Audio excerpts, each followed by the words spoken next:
One of the first things new FPGA developers notice is that every time they remove power from their board, their design disappears. Why doesn't the FPGA remember what we programmed into it? In this video, we'll answer that question, learn how the onboard QSPI Flash works, and then configure the Basys 3 so our design automatically starts every time we apply power. The Arctic 7 FPGA stores its configuration in SRAM, also known as static RAM. SRAM is extremely fast, but it loses its contents whenever power is removed. That's why your design disappears when you turn the board off. The onboard QSPI Flash, on the other hand, is non-volatile memory. It keeps its data even with no power applied. Every time the Basys 3 starts, the FPGA copies its configuration from the flash into its internal SRAM before your design begins running. Unlike SRAM, flash memory doesn't support an unlimited number of write and erase cycles. Every time we reprogram the QSPI Flash, the memory cells experience a tiny amount of wear. However, modern flash devices are designed for many thousands of erase and program cycles, so for normal FPGA development, this is rarely a practical concern. This is one reason why we don't normally program the QSPI Flash every time we make a small code change. During development, it's much faster to use JTAG. Once the program is stable, we program the flash so the FPGA boots automatically. Think of your Verilog code as an architect's design. Vivado acts like the engineering company that converts that design into a detailed construction blueprint. That blueprint becomes the FPGA bitstream.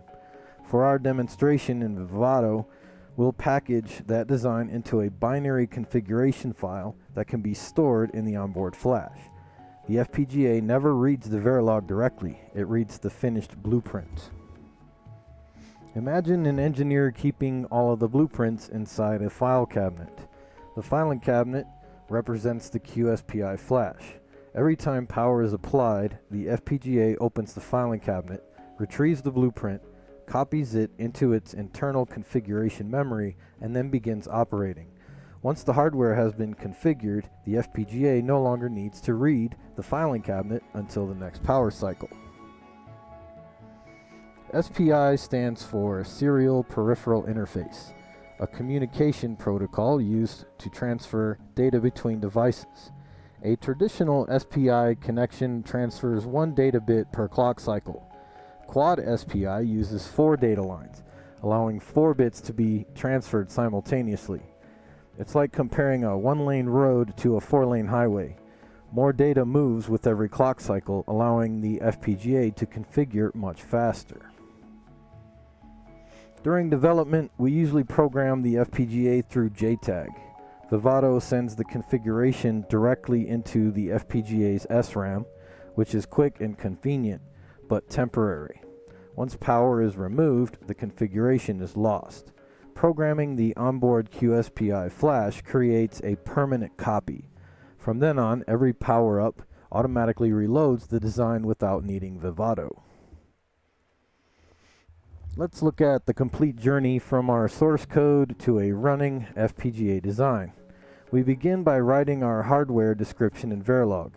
Vivado then synthesizes and implements that design, producing a configuration bitstream. In Vivado, we'll also generate a binary configuration file, which is what we'll use to program the Basys 3's onboard QSPI Flash. Once the FPGA powers up, it reads that binary data from the flash, copies the configuration into its internal SRAM, and immediately begins operating as the hardware we designed. This entire process happens automatically every time the board powers on. When we choose to program the QSPI Flash, Vivado isn't talking directly to the flash chip. Instead, it first loads a temporary programming design into the FPGA. That temporary logic communicates with the onboard flash and writes the configuration file into non-volatile memory. Once programming is complete, the temporary programming logic is no longer needed. The Basys 3 uses the JP1 jumper to select where the FPGA gets its configuration during startup. With the jumper on the top 2 pins, the FPGA boots from the onboard QSPI Flash. The middle 2 pins select JTAG mode for development and flash programming from Vivado. The bottom 2 pins allow the FPGA to boot from a USB flash drive. For normal operation after programming the onboard flash, JP1 should be set to the QSPI position. Now here we are in Vivado taking a look at the project I created to demonstrate how to program the flash memory. This is just contains one Verilog module, which is the top, connected to the Basys 3, and just drives a Knight Rider scanner using all 16 LEDs. The reset button sets the LED 0 back to start. And here's the XDC file. We just have the 100 MHz clock. Button C is the reset, the 16 LEDs. Now what's important, because we're going to use the QSPI Flash, we need to have this stuff in the bottom, which already comes in the new master XDC. This helps configure the SPI so that we don't have to do it ourselves through the tools. And it just makes it a little bit easier. So from here, I'm going to go ahead and program the board and show you it working, and also show you that there's nothing in the QSPI Flash at this moment.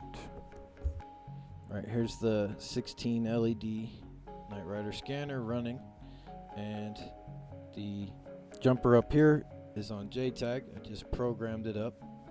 Now I'm going to turn off the power and put this jumper up here into the top 2, which is for booting from QSPI Flash. Now if there was something stored in the QSPI Flash, as soon as I power on the board, we should see the design working again.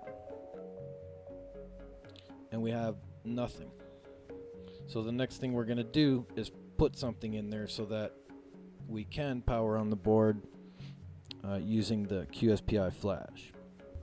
Now here we are back in the Vivado project. Now in order to do the QSPI Flash, you have to generate the bit stream first to get the bit file. Then once that's done, we can go up here to the settings in the project summary and click on the edit, go down to bitstream and select this box next to the dash bin, so it'll generate the .bin file. Click apply and OK. Now you can see up here it says write bitstream out of date, because we have a new bitstream to do. So next thing we want to do is go ahead and generate the bitstream again.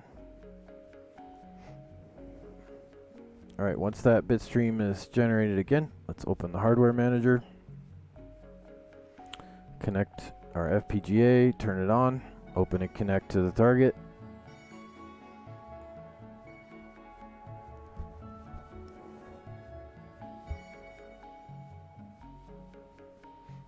Go ahead and just close this to get it out of the way. Now we want to right click on it and select add configuration memory device. Now we must select a memory part. Now, according to the Basys 3 reference manual, it's a spansion part, but there is no spansion in here. But it is part number S25FL032, and it is actually Infineon. And we click on that and click OK. And now we want to select a configuration file, and that will be the .bin file. And in order to find that, you must go into the project folder. What's mine called? QSPI Basys 3 demo, and go into your runs folder and into the implementation folder, and you will find that .bin file. Click on that, click OK. Make sure we have erase, program, and verify checked. Click apply, and then click OK.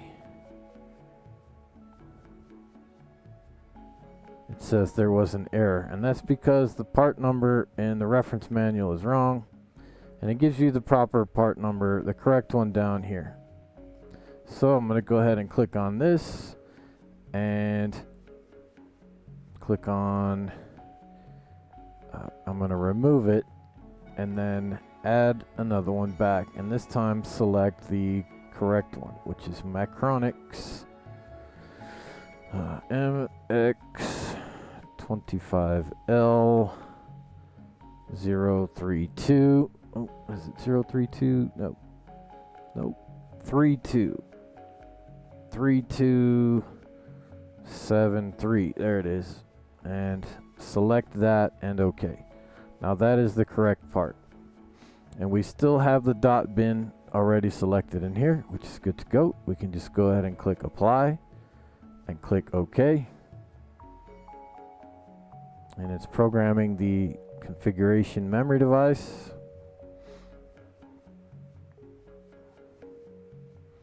It's completely successfully done. Now from here we're going to leave the Basys 3 into JTAG mode and program it through JTAG.